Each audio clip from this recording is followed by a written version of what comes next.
사랑하는 성도님들 안녕하세요. 오늘 본문 말씀은 요한복음 14장 5절에서 7절까지입니다. 도마가 이르되 주여 주께서 어디로 가시는지 우리가 알지 못하거늘 그 길을 어찌 알겠사옵나이까. 예수께서 이르시되 내가 곧 길이요 진리요 생명이니 나로 말미암지 않고는 아버지께로 올 자가 없느니라. 너희가 나를 알았더라면 내 아버지도 알았으리로다. 이제부터는 너희가 그를 알았고 또 보았느니라. 아멘. 이 본문 말씀 보면은 예수님과 그 아버지의 관계, 또 예수님만이 길이요 진리요 생명이다 이렇게 선포하시면서 나로 말미암지 않고는 아버지께로 올 자가 없느니라. 나만이 길이고 나만이 진리고 나만이 생명이다 이렇게 이제 말씀하십니다. 물론 시편에서도 보면은 119편 105절인가요? 거기도 보면은 하나님의 말씀은 내 길의 빛이요 내 발의 등입니다. 이렇게 하나님의 말씀만이 내 인생길을 가는 환한 분별과 지혜와 형통함을 허락하시는 것이고, 또 주의 말씀만이 내가 실족하지 않게 이 세상사나 인생사나 어느 때나 주님께서 갈 길을 비춰주시는 등이다 이렇게 말씀을 하십니다. 맞습니다. 주님 말씀만이 전부 다이죠. 본문 말씀도 하나님의 아들 예수님께서 이 땅에 오셔서 나만이 곧 길이다 진리다 생명이다 나로 말미암지 않고는 아버지께로 올 자가 없다 이렇게 얘기를 하십니다. 주님 말씀하실 때 사람들이 자기 이름으로 오면은 기뻐하며 또 영접한다고 하는 말씀이 있습니다. 하지만 주님께서는 아버지의 이름으로 왔기 때문에 너희들이 심히 나를 대적한다 이렇게 얘기하셨습니다. 왜? 오직 아버지의 일을 하기 때문에. 그러면서 7절 보시면 너희가 날 알았더라면 내 아버지도 알았으리로다. 이제부터는 너희가 그를 알았고 또 보았느니라. 주님께서는 이제 도마가 물어봤을 때 너희가 나를 알았더라면 아버지를 안다고 하셨습니다. 그러면서 이제부터 너희가 아버지를 알았고 또 보았다고 했습니다. 이 부분에 이제 많은 생각과 해석상과 또 여러 가지 또 이렇게 아버지와 아들의 어떤 그 인격적인 구분과 여기서 이제 또 여러 가지 또 의견과 이견이 많이 제시될 수가 있습니다. 그러면서 이제 8절 보면은 빌립이 이르되 주여 아버지를 우리에게 보여주옵소서 그리하면 족하겠나이다. 예수께서 이르시되 빌립아 내가 이렇게 오래 너희와 함께 있으니 네가 나를 알지 못하느냐 나를 본 자는 아버지를 보았거늘 어찌하여 아버지를 보이라 하느냐. 그러니까 예수님께서는 나를 본 자는 아버지를 보았다 이렇게 표현합니다. 그러면서 10절에 보면은 내가 아버지 안에 거하고 아버지는 내 안에 계신 것을 내가 믿지 아니하느냐. 내가 너에게 이르는 말은 스스로 하는 것이 아니라 아버지께서 내 안에 계셔서 그 일을 하시는 것이라 이렇게 표현합니다. 이게 참 오묘하고도 어떻게 보면 이해가 안 가는 또 부분일 수도 있고 분명히 인격은 구분되는데 그래서 여러 가지 이제 그 주장이 막 달리 나옵니다.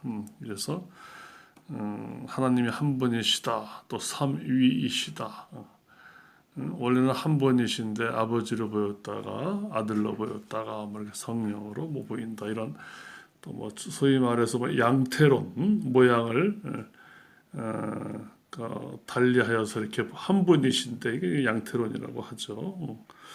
또 너무 인격을 구분하다 보면은 이제 삼신론이 됩니다. 삼신론. 하나님 아버지도 신, 아들도 신, 성령도 삼신. 그래서 우리가 이 말할 때 상당히 조심스럽죠.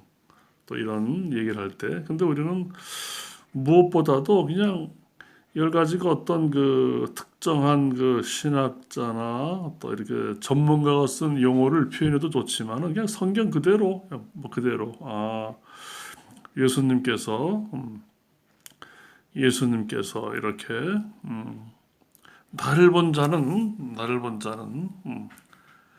또 나를 본 자는 아버지를 보았거늘 이렇게 이제 얘기합니다. 그러니까 하나님 아버지께서 그 예수님을 통하여서 아버지를 이제 충분히 또 우리가 이해하고 또 감당할 수 있고 또 하나님 아버지의 그 사랑을 넉넉히 충분히 완전히 알게 이제 하신 거죠. 하나님 아버지의 사랑이 아들 예수님을 통하여 1000%, 10,000%, 억만 프로 우리를 영원히 만족해 하시고 기쁘게 하시고 구원하시고 하셨다는 거죠. 하나님 아버지께서 그 아들을 통하여. 그래서 예수님을 바라볼 때 아버지의 그 영광이 또 주님 말씀하실 때 17장에 보면은 성령께서 오셔서 하시는 일이 성령께서 내 영광을 나타낸다 하셨습니다. 성령께서 그러면서 아버지께 있는 것은 다 내 것이라 그러므로 내가 말하기를 성령께서 내 것을 가지고 너에게 알리시리라. 결국은 아버지의 것을 아버지의 일을 성령께서도 아버지의 일을 하신다. 아버지의 영광을 나타내신다. 또 성령께서도 내 영광을 나타내신다. 요한복음 16장 13절에도 그러나 진리의 성령이 오시면 그가 너희를 모든 진리 가운데로 인도하시리니 그가 스스로 말하지 않고 오직 들은 것을 말하시며 장래일을 너에게 알리시리라 하신 것처럼 내가 하는 걸 보면은 아버지가 어떤 분이심을 너희가 완벽히 알 수 있다 그 얘기죠. 왜? 이제 말씀 그대로 요한복음 15장에 보면은 15장에 보면은 지금 죄송합니다. 14장에 보면은 빌립아 내가 이렇게 오래 너희와 함께 있을 때 내가 날 알지 못하느냐 나를 본 자는 아버지를 보았거늘 어찌하여 아버지를 보이라 하느냐. 그러니까 아버지에 대해서 예수님을 통하여 충분히 우리가 완전히 알 수 있다는 것이죠. 그러니까 하나님 아버지의 사랑이 어떻습니까? 하나님 아버지의 사랑. 자기 아들을 죽음에 내어주신 이가 그 아들과 더불어 그 어떤 것도 주시지 않겠느냐 로마서 말씀처럼 아버지의 사랑의 극치가 아들을 십자가에 죽이는데 내어주면서까지도 우리를 사랑하신 그 사랑이시죠. 그 하나님의 사랑과 하나님의 희생과 하나님의 눈물과 하나님의 고통과 하나님의 정말 그 갚을 수 없는 영원히 갚을 수 없는 너무 진한 사랑을 우리에게 보여주신 하나님의 사역이죠. 주님의 십자가에서 죽으심이. 그래서 주님께서는 다시 말해서 예수께서 이르시되 내가 곧 길이요 진리요 생명이니 곧 나로 말지 않고는 아버지께로 올 자가 없느니라. 오직 나만이 하나님께로 가는 길이 다 나만이 아버지께로 올 자가 없다 이렇게 하셨습니다. 그러니까 주님만이 전부 다라는 겁니다. 천하에 구원 얻을 만한 다른 이름을 주신 적이 없다 하셨습니다. 천하에.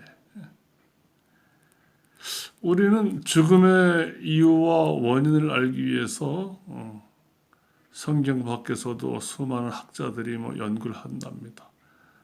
그들이 내린 결론이나 이제까지 어떤 그 학문적인 결과의 내용을 보면 성경을 몇 번 읽어본 분들은 좀 답답해할 부분이 있습니다. 별다른 내용이 없어요. 유명한 학자들이 죽음의 원인이 뭐냐, 뭐 선의 결핍이다. 다 그런 내용들입니다. 그냥 그저 그래요. 근데 성경에는 너무나 자명하게 죄의 결과다. 하나님을 반역한 죄의 결과가 죽음이다. 이렇게 나옵니다. 이것을 깨닫게 하시고 우리 스스로에게도 똑같이 하나님을 향하여 반역적인 자세와 심정과 고집과 자기 주장이 얼마나 강력한가를 우리가 주님 밖에 있을 때 우리가 그때를 기억해 보면 알 수 있습니다. 주님과 상관없는 내 뜻과 내 계획과 내 자랑과 내 우스꽝스러운 내 비전 속에서 얼마나 우리가 속고 속으며 스스로 학대하며 남을 무시하려고 하며 나만 잘 되길 바라며 똑같은 모습으로 하나님 앞에 반역한 아담의 모습을 우리가 보게 되는 것입니다. 하나님 앞에 순종할 때 우리는 참 안식이 있고 하나님께 겸손한 자세를 취할 때 우리는 참 자유가 있고 하나님 앞에 우리가 주께서 하나님의 형상으로 지어진 하나님과 뗄래야 뗄 수 없는 자유와 사랑과 주님의 아름다운 성품을 우리가 지닐 때 영원한 생명이 있고 죽음이 없는 그러한 존재로 태어났건만 결국 자기 주장과 의지와 뜻과 하나님처럼 되고픈 자기의 무한한 그 탐욕에 속아서 마귀의 종이 되어버린 첫사람의 변질과 타락과 저주를 보게 됩니다. 그 영향 속에 있던 우리를 주님께서 그 반역적인 자아를 주님께서 완전히 끊어주심으로 인하여서 하나님과 화목하게 하시고 하나님의 형상을 회복하게 하시고 하나님의 자녀가 되게 하시고 하나님 품 안에서 자유와 평강을 허락하시는 것입니다. 오늘 본문 말씀처럼 주님만이 길이시고 주님만이 진리시고 주님만이 생명이십니다. 주님만이십니다. 우리는 주님도 필요하고 다른 것도 필요하다 이렇게 이해할 수 있습니다. 틀린 말은 아니지만 성경은 우리에게 먼저 그의 나라와 그 의를 구하라 이렇게 얘기합니다. 주님만 찾으라고 얘기합니다. 주님만 찾으라고 합니다. 나는 간 것 없고 말씀과 성령으로만 주님은 충만하시기를 바랍니다. 늘 구원의 감격과 부활의 소망과 임마누엘의 기쁨으로 우리를 늘 충만하기를 주님은 원하십니다. 나머지는 주님께서 책임지시겠다 얘기하십니다. 여러분들 너무 많은 것을 하려고 하지 마시고 너무 우리의 머리를 너무 복잡하게 사용하여 세상살이에 너무 지치지 않게 하시고 그래도 남아있는 이 귀한 시간들을 주님께서 말씀하셨듯이 작은 일에 감사하며 작은 물질에 감사하며 하찮아 보이는 사람을 존중하며 짧은 시간을 소중히 여기며 막연히 무언가 이루어지겠지 하는 허상을 버리시고 이제 남은 그 시간을 아이들이 용돈을 아껴서 어렸을 때 맛있는 걸 사 먹듯이 남은 시간을 귀히 여겨서 어찌하면 내 육신과 정신과 내 영혼이 어찌하면 더 이상 복잡해지지 않냐고 단순하게 주님 앞에 선 마리아처럼 하나님 일을 하는 하나님을 대접하는 마르다의 일도 중요하지만 오히려 주님 안에서 안식을 누리며 주의 말씀에 귀 기울이며 주님과 대화하며 주님과 교제하는 마리아처럼 이런 삶을 주님은 기뻐하십니다. 귀한 세월 낭비하지 마시고 넉넉히 하나님을 사랑하는 아름다운 성도님 되시기를 축복합니다.